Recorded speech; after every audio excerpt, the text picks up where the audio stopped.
les indigos! Comment ils vont? Aujourd'hui on est là pour une vidéo spéciale qui me tient à cœur. Je vais vous présenter mes 10 plus belles librairies du monde entier.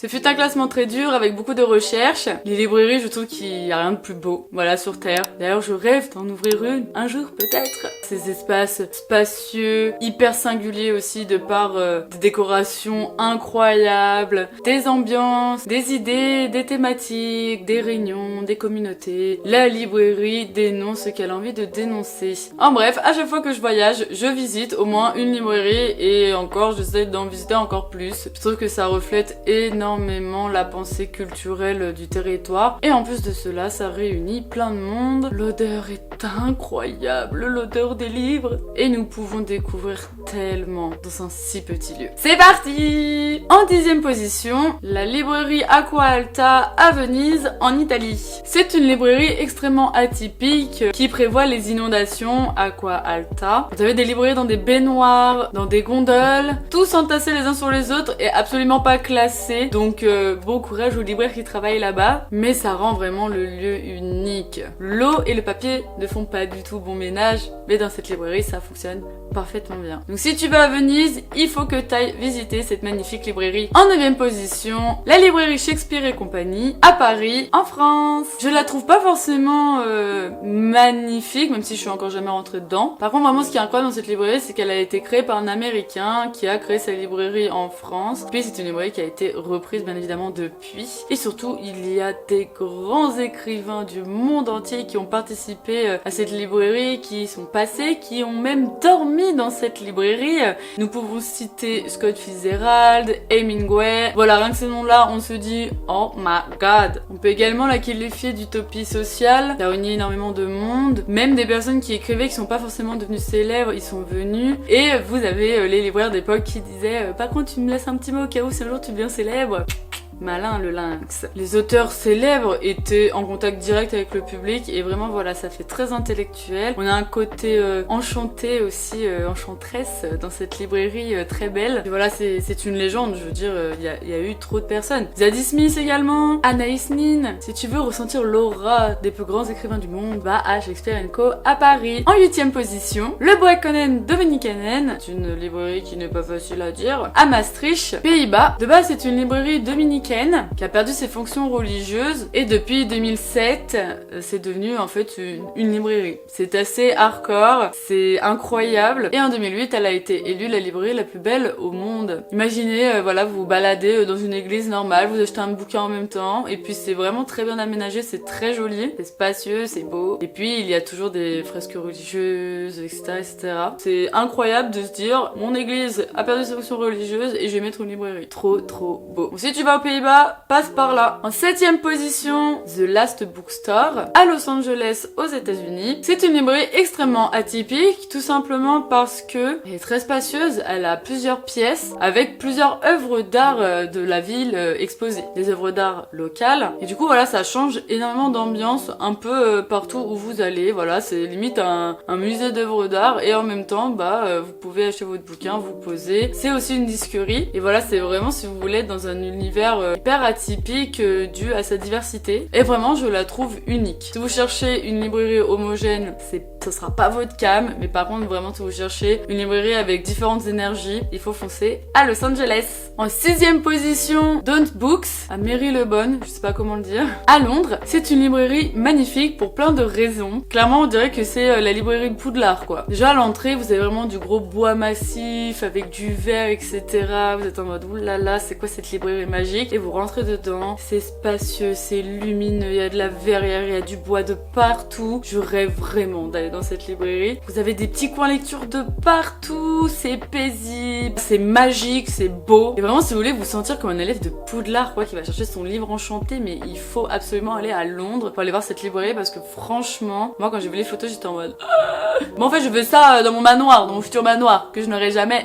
En 5e position, et il faut pas vous moquer de ma manière de le prononcer, Shenzhen Zongshug, j'arrive pas à le dire, à Shenzhen, en Chine, c'est une librairie à l'architecture d'un génie. C'est incroyable. Alors après, moi je me dis, comment tu le chopes ton livre? Parce que là, c'est pas possible. Mais c'est une librairie extrêmement originale, avec une folie architecturale. Enfin, tu te demandes comment les livres ils tiennent. C'est très sombre, mais en même temps, bam, vous avez la lumière comme ça. Je pense vraiment que quand vous êtes dans cette librairie, vous êtes hors du temps. Je pense même que vous perdez même conscience de l'équilibre, quoi. C'est immense. Mais voilà, vraiment, j'aimerais y aller pour demander comment ils chopent les livres, quoi. C'est un délire, c'est incroyable, c'est trop beau. Et vraiment, je la mets 5e parce que c'est unique. C'est vraiment unique, c'est de la folie. C'est une librairie en spirale. Et en fait, ça crée clairement une atmosphère surréaliste. Vous avez également des tables en surélévation. Et puis la salle où il y a des escaliers de partout, là. Oh, mais elle est incroyable, cette salle. Mais en fait, elle est trop belle, elle est conceptuelle. Mais je pense que j'arriverai pas à lire dedans. Vraiment, je serais...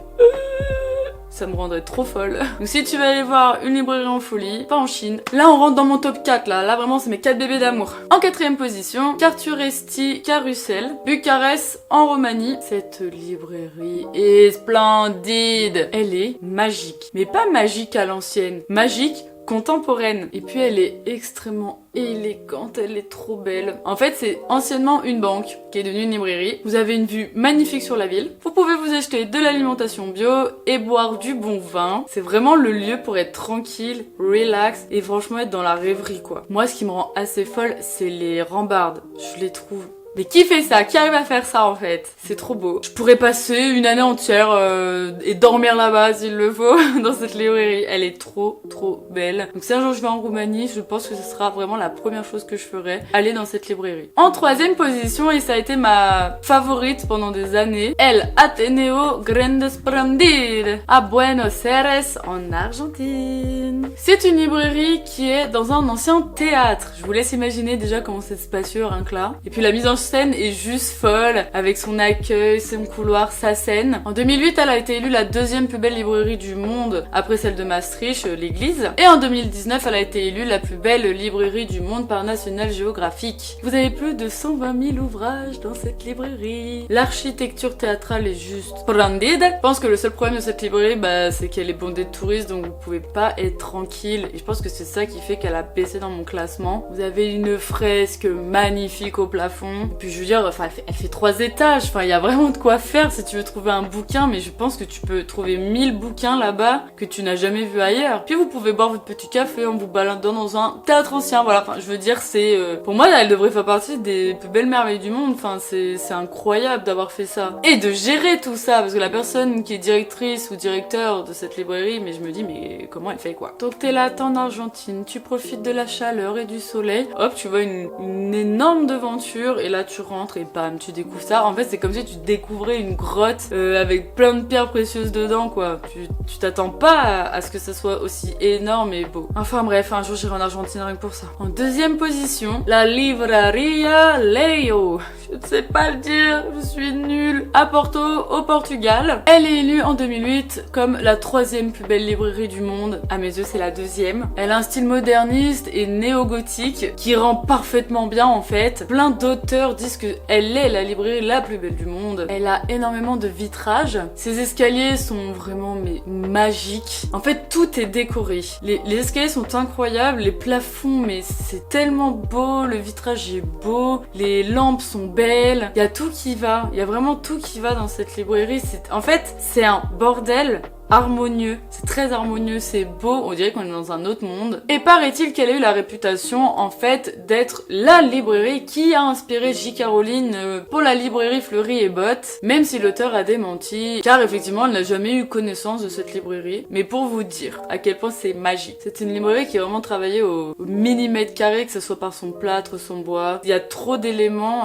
architecturaux, artistiques, différents, et réussir à harmoniser tout ça, voilà, pour moi c'est incroyable. Vraiment j'ai envie d'aller au Portugal juste pour ça. Et attention, nous arrivons au numéro 1, qui n'est pas la préférée de tout le monde, mais c'est bien ma librairie préférée. Je rêve de la voir. Je trouve que en fait c'est peut-être celle qui me reflète le mieux en vue de mes goûts, de ma personnalité, donc pas pour rien qu'elle est numéro 1. Je la trouve vraiment à tomber par terre. Le concept de base est vraiment ravissant en fait. Il s'agit de la Cafabreria El Pendulo. Je ne sais pas parler espagnol. À Mexico, au Mexique. Je l'ai vue celle-là.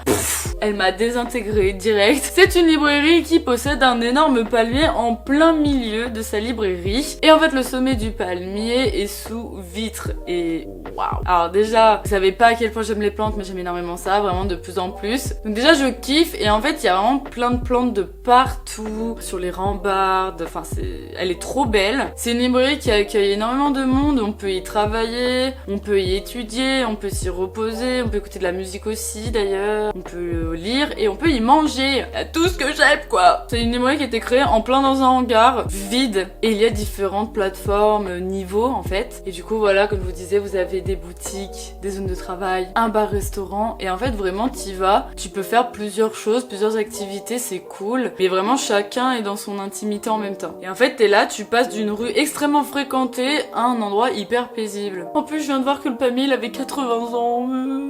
En fait, de base, c'est plus un centre culturel pour l'école et la culture de la ville. Il y a même un jardin, quoi. Non mais... Oh, c'est trop beau, c'est trop beau, c'est trop beau. Et en fait, j'avais peur que ça soit surtout une sorte d'espace culturel, mais en fait, pas du tout. C'est vraiment une librairie c'est la librairie qui domine. Et en fait, il y a énormément d'événements organisés. Et en fait, je pense que c'est un lieu qui réunit énormément de monde. Et ça, c'est important. Mais en même temps, c'est tranquille. C'est pas comme les Grandes Splendides où vraiment là, let's go, regarde, il y a un théâtre, c'est trop beau et tout, machin. Là, les gens, ils y vont et ils sont tous dans le même délire. Cette ambiance très dorée avec des plantes. Enfin, en fait, je veux être la boss de ce lieu. Voilà, c'est tout. J'arrive! Donc voilà pour mon classement des plus belles librairies du monde à mes yeux. J'avoue que je me suis beaucoup inspirée de ce livre. Voilà, ce livre qui est trop beau. Hein. C'est un très bel objet livre. C'est un livre avec différentes interviews, voilà, des gérants des lieux, de leur conception, etc., etc. Dans ce bouquin, je crois qu'il y a 4 des 10 librairies que je vous ai citées, mais on parle quand même d'une cinquantaine de librairies là-dedans. Je vous le recommande à 1000%. Donc c'est chez l'édition EPA, EPA, et c'est une dinguerie.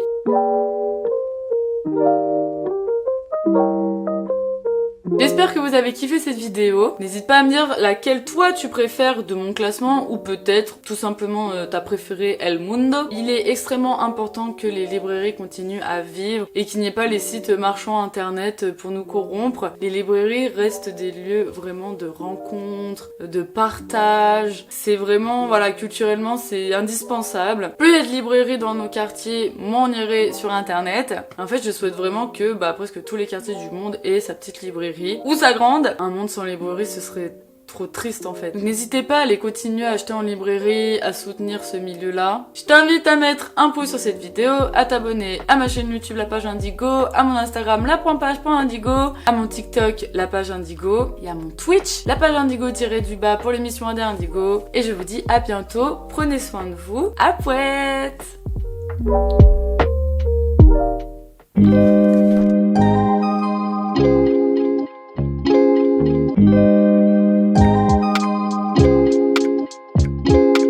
Thank you.